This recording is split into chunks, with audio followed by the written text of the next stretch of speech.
दोस्तों, अगर अभी तक आपने हमारे चैनल को सब्सक्राइब नहीं किया है तो JEE NEET 12th 11th exam की तैयारी के लिए सब्सक्राइब कीजिए हमारे चैनल को, दबाइए बेल आइकन को। दोस्तों, JEE NEET class 12th class 11th examination के कंप्लीट कोर्सेज के लिए फॉलो कीजिए हमें अनअकैडमी के लर्निंग ऐप पे। सर्च कीजिए प्रदीप शर्मा या डिस्क्रिप्शन में दिए गए लिंक से अनअकैडमी की लर्निंग ऐप पे आप हमारे कोर्सेज हिंदी और इंग्लिश दोनों लैंग्वेज में फॉलो कर सकते हैं। क्लास के अंदर हम स्ट्रक्चर ऑफ एटम यानी एटॉमिक स्ट्रक्चर में बोहर्स प्रिंसिपल को समझेंगे और बोहर प्रिंसिपल के बेसिस पे किस तरह से कुछ न्यूमेरिकल सॉल्व करने हैं उसके बारे में बात करनी है।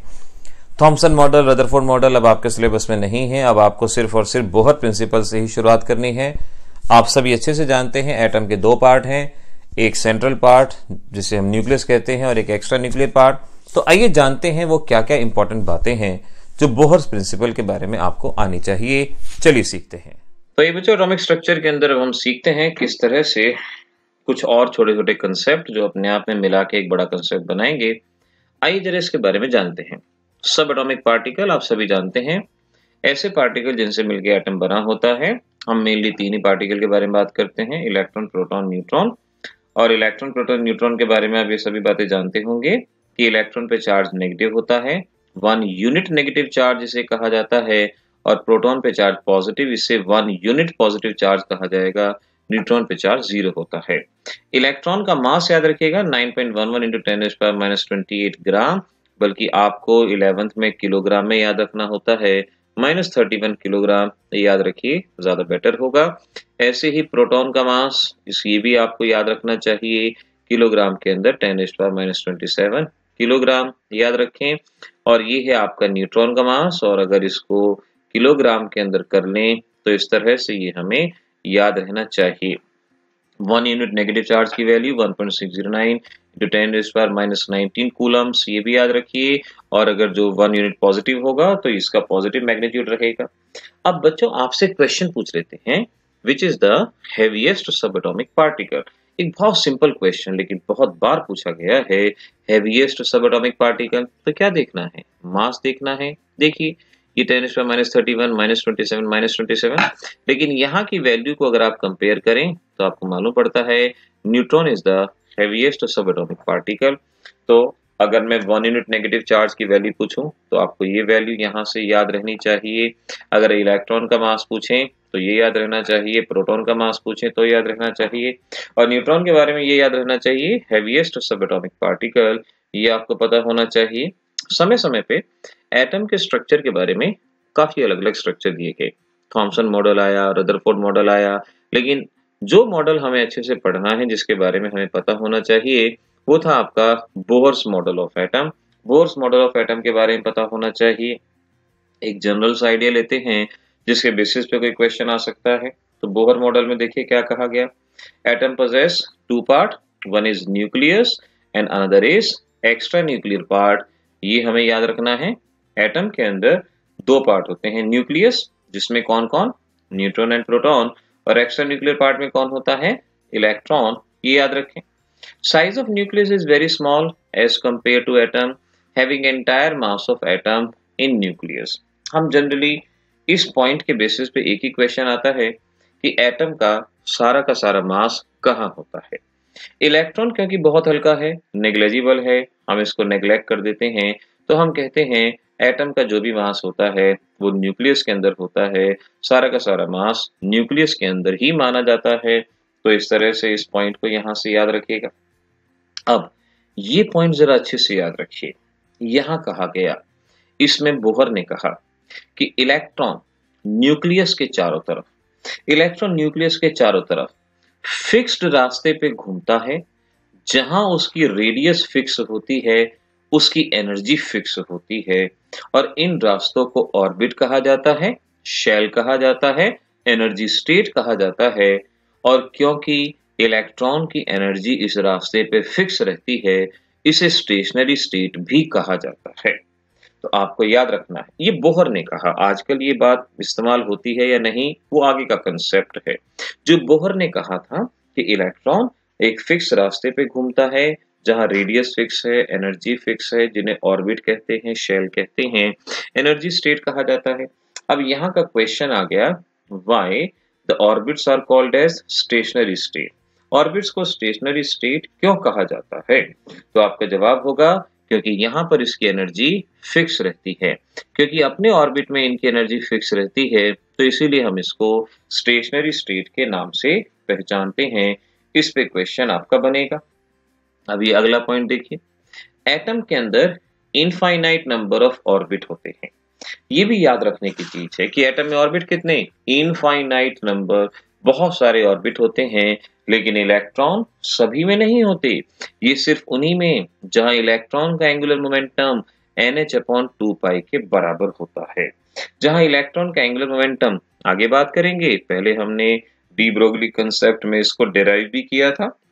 यहाँ याद रख लीजिए, जहां mvr is equal to NH/2π, सिर्फ और सिर्फ इलेक्ट्रॉन वहां पे मिलेंगे, अदरवाइज नहीं मिलेंगे।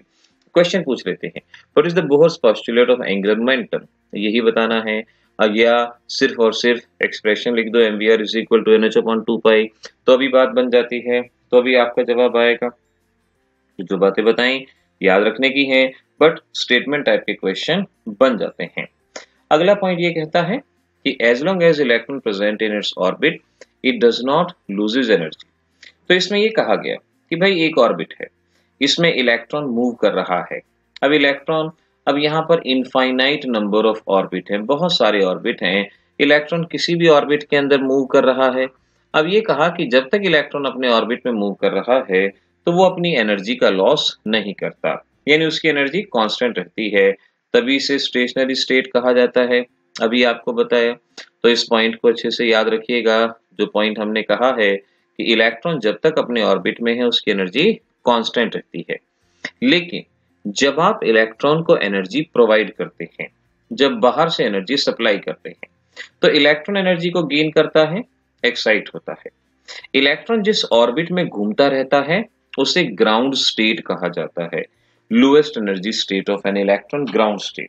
लेकिन जब आप इसको बाहर से एनर्जी देते हो तो ये एक्साइटेड स्टेट में पहुंच जाता है और हायर एनर्जी स्टेट को एक्साइटेड स्टेट के नाम से कहा जाता है।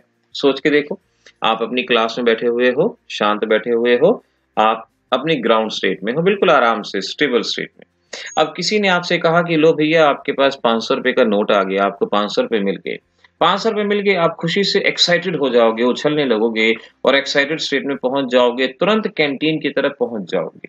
वही बात ये होती है, इलेक्ट्रॉन अपने ऑर्बिट में है, लोएस्ट एनर्जी है, जैसे ही बाहर से एनर्जी सप्लाई की ये एक्साइट हो जाता है हायर एनर्जी लेवल के अंदर।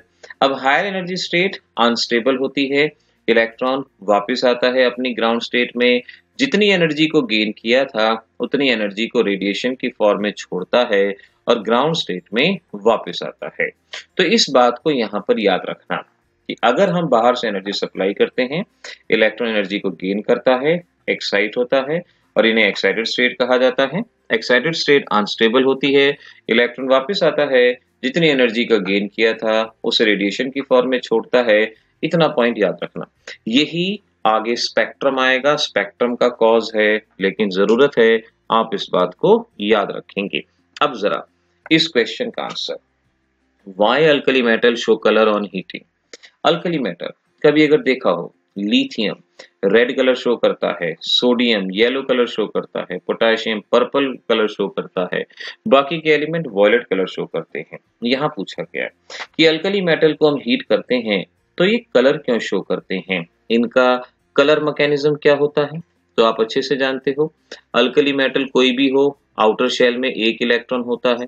अब जैसे ही आप इसको एनर्जी सप्लाई करते हो, आप हीट करते हो, इलेक्ट्रॉन अपनी स्टेट से हायर एनर्जी स्टेट में जाता है, एनर्जी को गेन करता है, ग्राउंड स्टेट से एक्साइटेड स्टेट में जाता है, एक्साइटेड स्टेट अनस्टेबल होती है, वापस आता है अपनी स्टेट में और ये रेडिएशन की फॉर्म में एनर्जी को छोड़ता है और इस रेडिएशन का कोई ना कोई कलर होता है और इस वजह से ये कलर शो करता है। So we can say after absorbing energy, electron gets excited to higher energy state which is unstable, then electron jumps back to ground state and release the amount of energy in the form of radiation and hence looks colored।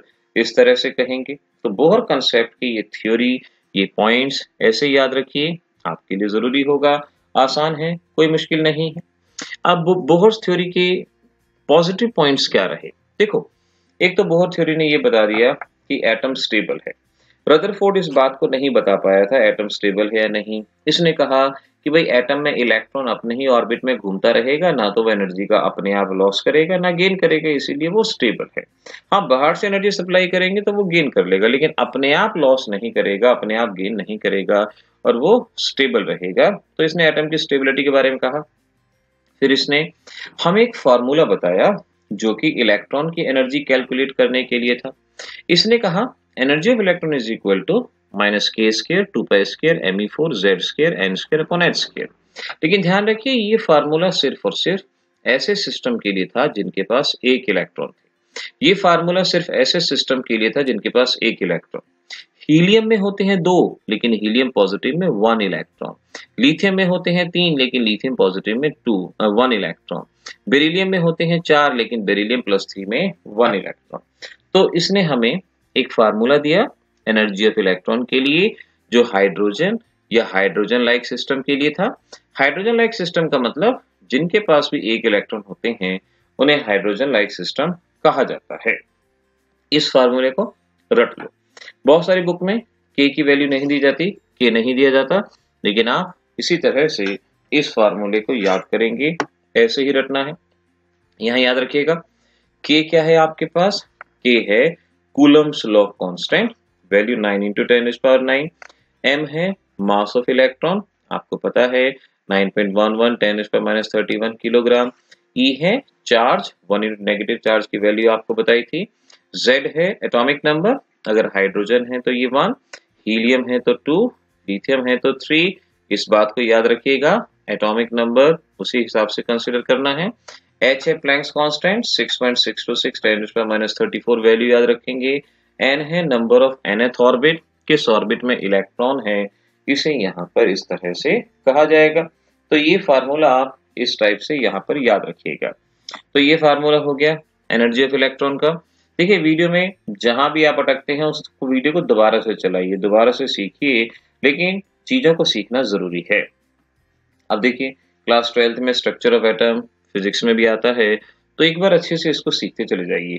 यहाँ देखिए, जब हम इन constant की value, अभी मैंने बताया था के constant, pi constant, M constant, E constant, H constant, इनकी वैल्यू पुट करते हैं तो ये फार्मूला बनता है इतने -1312 z² n² किलो जूल पर मोल, ये फार्मूला बनता है।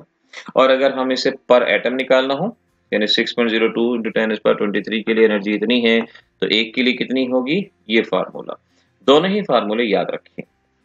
न्यूमेरिकल में अगर पर मोल पूछा गया है तो आप एक अपने सेकंड फार्मूले का यूज करेंगे, पर एटम पूछा गया है तो थर्ड फार्मूले का यूज करेंगे, लेकिन याद रखेंगे दोनों ही फार्मूले आपके लिए मस्ट हैं। अच्छा, एक चीज गौर करिए, एनर्जी ऑफ इलेक्ट्रॉन, ये साइन देखिए नेगेटिव। इलेक्ट्रॉन पे चार्ज नेगेटिव होता है, वो बात तो समझ में आती है, लेकिन इलेक्ट्रॉन की एनर्जी भी नेगेटिव होती है, वो बात हमें समझ में नहीं आती। हमें अब इस क्वेश्चन का जवाब देना है, why energy of electron is negative. Electron की एनर्जी नेगेटिव आखिर क्यों होती है, ये हमें बताना है। सिंपल सी बात है। देखिए, ये मान लीजिए अभी आपको फार्मूला दिया -1312, या कोई भी फार्मूला ले लीजिए जितने मैंने बताए थे, z² अपॉन n²। अगर मैं ये कहता हूं कि इलेक्ट्रॉन इनफाइनाइट डिस्टेंस पे है, यानी n नंबर ऑफ ऑर्बिट होता है, और नंबर ऑफ ऑर्बिट अगर मैंने आपको इनफाइनाइट मान लिया, किसी भी चीज को इन्फिनिटी से डिवाइड करो तो वैल्यू कितनी आती है, 0। तो हम कहेंगे अगर इलेक्ट्रॉन इन्फिनिटी पे है तो इन्फिनिटी पे इलेक्ट्रॉन की एनर्जी होती है 0, इलेक्ट्रॉन की एनर्जी 0। अब देखिए, ये कहा जाता है जैसे जैसे इलेक्ट्रॉन न्यूक्लियस की तरफ बढ़ता है तो न्यूक्लियस का फोर्स ऑफ अट्रैक्शन इसके ऊपर बढ़ता है।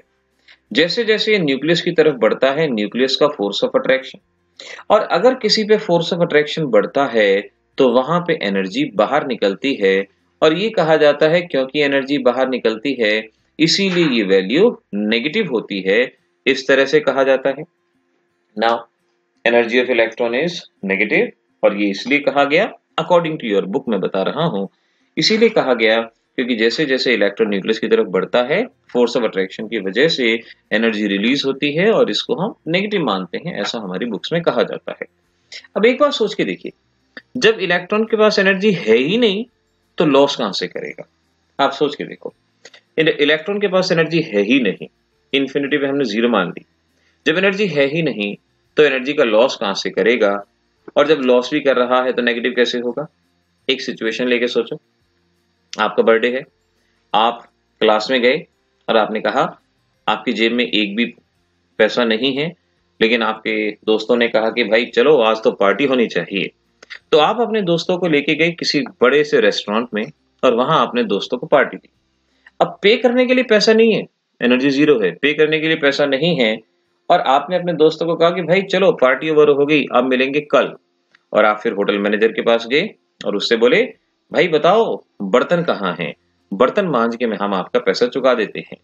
वही बात इलेक्ट्रॉन के साथ है, पैसे नहीं है, एनर्जी नहीं है, लेकिन आप जानते हैं is equal to MC square, यानी मास का कुछ हिस्सा एनर्जी में कन्वर्ट हो जाता है और वो एनर्जी यहां से बाहर निकल जाती है और इसी वजह से ये एनर्जी नेगेटिव होती है। तो इस तरह से आपने इलेक्ट्रॉन की एनर्जी नेगेटिव का कंसेप्ट याद रखना है। आपसे पूछ लिया जाए इलेक्ट्रॉन का मैक्सिमम मास कहां होता है, तो आप कहेंगे इन्फिनिटी पे। अब जैसे जैसे आगे बढ़ते हैं मास का कुछ हिस्सा एनर्जी की फॉर्म में निकलता जाता है, इलेक्ट्रॉन का मास घटता चला जाता है, कम होता चला जाता है। इस तरह से इस बात को भी याद रखिएगा। इलेक्ट्रॉन का मास जो हम 9.11 इंटू 10⁻³ बोलते हैं उसे रेस्ट मास कहा जाता है, ये भी याद रखिएगा। तो इस तरह से इलेक्ट्रॉन की एनर्जी का फार्मूला हो गया। अभी मैंने आपको ग्राउंड स्टेट बताया था। क्या था बच्चों ग्राउंड स्टेट? ग्राउंड स्टेट था lowest energy state of an electron. जैसे हमने कहा इलेक्ट्रॉन अपने ऑर्बिट में है, उसे ग्राउंड स्टेट कहा जाता है। एक्साइटेड स्टेट का मीनिंग क्या बताया? जब इसको एनर्जी मिलती है इलेक्ट्रॉन हायर स्टेट में जाता है, जिसे एक्साइटेड स्टेट के नाम से पहचानते हैं, higher energy state of an electron, और ये लेस स्टेबल होता है। अब कई बार आपसे पूछते हैं first excited state, second excited state, तो ध्यान रखो जैसे मैं हाइड्रोजन की बात कर रहा हूं, सिर्फ हाइड्रोजन की, हाइड्रोजन में इलेक्ट्रॉन अगर फर्स्ट में है तो ये ग्राउंड स्टेट होती है। ग्राउंड स्टेट का मतलब क्या हुआ? First orbit. ध्यान रखिए, एनर्जी दी, ये सेकंड ऑर्बिट में गया, तो इसे कहेंगे हम first excited state. First excited state का मतलब ऑर्बिट कौन सा हुआ? सेकंड। दोबारा एनर्जी दी, एक्साइट हुआ, तो दूसरी बार एक्साइट हुआ, सेकंड एक्साइटेड स्टेट कहा जाएगा, लेकिन ऑर्बिट कौन सा है? ये थर्ड है। तो इस बात में अपने आप को ट्रैप नहीं होने देना, बचना है। कई बार आपको यहां पर कंफ्यूज करने की कोशिश की जाएगी। फर्स्ट एक्साइटेड स्टेट का मतलब फर्स्ट ऑर्बिट नहीं, सेकंड ऑर्बिट, और सेकंड एक्साइटेड स्टेट का मतलब थर्ड ऑर्बिट होगा। इस बात को ध्यान रखिएगा। न्यूमेरिकली बहुत सिंपल से हैं, कोई खास नहीं है। जरा इन न्यूमेरिकल्स पे ध्यान दीजिए, आप बड़ी आसानी से सॉल्व कर सकते हैं। पहला numerical, calculate energy of electron in first orbit of hydrogen. सोचो कैसे होगा? एनर्जी ऑफ इलेक्ट्रॉन, ये फार्मूला फर्स्ट ऑर्बिट, तो n क्या होता है? Number of orbit, so we can say E is equal to -21.8 10⁻⁻19। Hydrogen है तो Z एटॉमिक नंबर 1 और इसका ऑर्बिट नंबर 1 हुआ, तो ये सॉल्व करके -21.8 10⁻⁻19 जूल पर एटम, ये जवाब आ गया। Second orbit of helium positive, अब हीलियम पॉजिटिव है तो हम यहां समझ पाएंगे Z की वैल्यू एटॉमिक नंबर, हीलियम का atomic number 2 square, second orbit कहा है 2 स्क्वायर, सॉल्व करेंगे वैल्यू सेम आएगी, देख लीजिए। ऐसे ही थर्ड केस में थर्ड ऑर्बिट ऑफ लिथियम, और लिथियम अगर कहा है तो लिथियम का एटॉमिक नंबर कितना होगा? Z is the atomic number, that is 3, और कौन सा ऑर्बिट कहा है? 3, और इसको सॉल्व करेंगे कितना? -21.8 × 10⁻⁻19 जूल पर एटम, ये जवाब होगा। तो हम कहेंगे बच्चों जो एनर्जी हाइड्रोजन के फर्स्ट ऑर्बिट की वही एनर्जी हीलियम के फर्स्ट ऑर्बिट की जरूरी नहीं है। हाइड्रोजन के फर्स्ट ऑर्बिट की एनर्जी हीलियम के सेकंड के बराबर है और लिथियम के थर्ड के बराबर है। कॉम्पिटिटिव में ये क्वेश्चन पास्ट में पूछे गए हैं कि हाइड्रोजन के फर्स्ट ऑर्बिट की एनर्जी हीलियम के किस ऑर्बिट के बराबर है, लिथियम के किस ऑर्बिट के बराबर है। अब यहां से इस बात को याद रख लीजिए, जवाब आएगा। चलो ये देखो, calculate energy of electron in second excited state of hydrogen. Hydrogen के सेकंड एक्साइटेड स्टेट में एनर्जी ऑफ इलेक्ट्रॉन बतानी है, क्या होगी? हाइड्रोजन है तो एटॉमिक नंबर 1, और सेकंड एक्साइटेड स्टेट आई मैंने मीनिंग बताया था, सेकंड का मतलब थर्ड ऑर्बिट। बस यहाँ इस वैल्यू को सॉल्व कर लीजिए, आपका जवाब आएगा। इनफाइनाइट नंबर ऑफ ऑर्बिट, अगर ऑर्बिट इनफाइनाइट है तो आपके अभी मैंने सॉल्व किया था -21.8 into 1 square upon infinity square, solve करके जवाब क्या आएगा 0। 10⁻⁹ भी यहाँ पर है, सॉल्व करके जवाब आएगा 0। तो वी कैन से कि जब इलेक्ट्रॉन इन्फिनिटी पे होगा तो उसके लिए वैल्यू ये दी जाएगी। इस तरह से आप इस बात को यहाँ पर याद रखें। इस तरह से सिंपल न्यूमेरिकल सॉल्व हो जाएंगे, कोई दिक्कत नहीं है, कोशिश करते रहो, चीजें होती जाएंगी। पढ़ाई डिफिकल्ट नहीं होती, पढ़ाई के सर्कमस्टांसेस आप डिफिकल्ट बना लेते हैं, पढ़ाई डिफिकल्ट नहीं होती। देखते जाओ, वीडियो अपने आप सॉल्व होता जाएगा। Energy change during electronic transition. अब देखो कुछ न्यूमेरिकल आएंगे, आपसे कहेंगे भाई इलेक्ट्रॉन एक ऑर्बिट में है, दूसरे में चला गया, जैसे फर्स्ट ऑर्बिट या सेकंड। कहा कि इलेक्ट्रॉन फर्स्ट से सेकंड में गया या सेकंड से फर्स्ट में आया, आपको डेल्टा ई एनर्जी चेंज बताना है क्या होगा। अब एनर्जी चेंज क्या होता है, higher energy minus lower energy orbit, यानी E2 माइनस E1। अब आपके पास दो ऑप्शन है, या तो आप E2 और E1 की वैल्यू को अलग से आपको रखना है, यानी अलग से E1 निकाल लीजिए, -21.8 into 10⁻⁹ Z square upon N1 square. E1 का मतलब लोअर ऑर्बिट हो गया, N1 स्क्वायर। ऐसे ही E2 यानी हायर ऑर्बिट के अंदर एनर्जी निकाल लीजिए, फार्मूला तो है ही आपके पास, या तो आप इन वैल्यूज को अलग से सॉल्व कर लीजिए तो आपके पास जवाब आ जाएगा, या आप डायरेक्ट भी कर सकते हैं। देखिए अब इसी चीज को हम अगर यहां पुट कर दें, delta E is equal to E2, E2 कितना है -21.8 10⁻⁹ into Z square upon N square, ये E2 की वैल्यू होगी, माइनस E1 आपके पास है -21.8 10⁻⁹ into Z square upon N1 square, ये आपको दिया गया है। Now you can understand, minus minus plus हो जाएगा, माइनस माइनस प्लस हो जाएगा, तो हम इसी फार्मूले को अगर ओपन कर लें 21.8 इंटू 10⁻⁹, ये तो कॉमन आ गया, 1 upon N1 square 1 upon N2 square और इस तरह से इंटू Z स्क्वायर, ये फार्मूला बनेगा। अब अगर कभी आपसे कहा जाए कि इलेक्ट्रॉन एक ऑर्बिट से दूसरे में गया, दूसरे से तीसरे में गया, जो भी है एनर्जी चेंज निकालना है, N1 हो गया लोअर ऑर्बिट, फर्स्ट से सेकंड में गया तो N1 फर्स्ट हो गया, सेकंड से थर्ड में गया तो N1 सेकंड हो गया, और N2 क्या हो गया आपका हायर ऑर्बिट, हायर ऑर्बिट। तो इस तरह से हम कहेंगे N1 N2, इस वैल्यू को यहां से याद रखेंगे। अब जरा न्यूमेरिकल सॉल्व करते हैं, और न्यूमेरिकल आपके सामने दिए जा रहे हैं, जरा ध्यान से अंडरस्टैंड कीजिएगा, और इन न्यूमेरिकल को अब बहुत आसान बना लिया जाएगा, जरा ध्यान से समझिएगा। Calculate energy change when electron jumps from fourth to second orbit. So you can understand, formula क्या जाना है, फोर्थ टू सेकंड, तो सीधा delta E is equal to 21.8 10⁻⁻⁹ 1 upon N1 square 1 upon N2 square into Z square. Now you can understand 21.8 10⁻⁹ है आपके पास, N1 lower orbit कौन सा हो गया second 2 square, N2 higher 4 square, hydrogen है 1 स्क्वायर, और यहां से जब आप इसको सॉल्व कर लेंगे आपका ये क्वेश्चन सॉल्व हो जाएगा, आपका जवाब आएगा। तो जरूरी है इस टाइप के क्वेश्चन को सॉल्व करना, और ये सॉल्व करने के बाद 4.0875 इंटू 10⁻⁻⁹ जूल, ये आपके पास जवाब आएगा। तो बस ऐसे ही न्यूमेरिकल को सॉल्व करना है, किसी भी तरह से कोई भी आपको जवाब दिया जा सकता है, थर्ड से सेकंड, 6 से फोर्थ, कुछ भी हो, बस यही फार्मूला जान लीजिए, इसका इस्तेमाल कर लीजिए। एक और जान लीजिए, find out ionisation energy of hydrogen. Ionisation energy का मतलब होता है जब आप इलेक्ट्रॉन को किसी एटम में से बाहर निकाल दें, उस एनर्जी को आयनाइजेशन एनर्जी कहा जाता है। बाहर निकालने का मतलब इलेक्ट्रॉन को इन्फिनिटी पे लेके, यानी delta E is equal to क्या हुआ, E infinity minus E1, first orbit में इलेक्ट्रॉन है, इनफाइनाइट पे ले गए, और इनफाइनाइट पे एनर्जी कितनी होती है इलेक्ट्रॉन की 0, और E1 कितना 21.8 10⁻⁹ इंटू 1 स्क्वायर, क्योंकि हाइड्रोजन का atomic number 1, this is 1 square, solve करेंगे 21.8 10⁻⁹ जूल, ये आपके पास आंसर आएगा। इस तरह से बच्चों बोहर्स प्रिंसिपल के बेसिस पे ये कुछ क्वेश्चंस जो आपने सॉल्व करने हैं।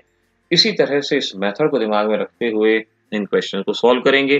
पूरा बोहर कंसेप्ट यहाँ पर हो गया। लिमिटेशन है, उनको आगे पढ़ना है, अभी नहीं, लेकिन एक बार में इतना टॉपिक आपके लिए करना जरूरी। इस क्लास के अंदर हमने आपको जो इंपॉर्टेंट कंसेप्ट, जो टॉपिक, जो न्यूमेरिकल्स बताए हैं, उन सभी न्यूमेरिकल्स को ध्यान रखेंगे, बार बार इनकी रिटन प्रैक्टिस करेंगे। डी ब्रोगली प्रिंसिपल हो चुका, हेजनबर्ग हो चुका, और अब ये हमारा एनर्जी ऑफ इलेक्ट्रॉन का टॉपिक हो चुका।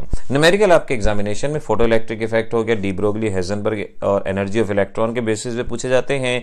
तो अब हमारे न्यूमेरिकल इस चैप्टर के almost about to finish up हैं। तो इन न्यूमेरिकल्स को ट्राई करते रहिए, कोशिश करते रहिए। अगर ये कोशिश आपकी कामयाब होगी तो डेफिनेटली आगे की पढ़ाई आपके लिए आसान होगी। इसी तरह से देखते रहिएगा वीडियोस को, इनको शेयर करते रहिए। जितने ज्यादा बच्चों तक आप अपनी एजुकेशन, अपनी एक अच्छी भावना पहुंचा सकते हैं, उतना भला आपका होगा। किसी का भला करेंगे, भला आपका होगा।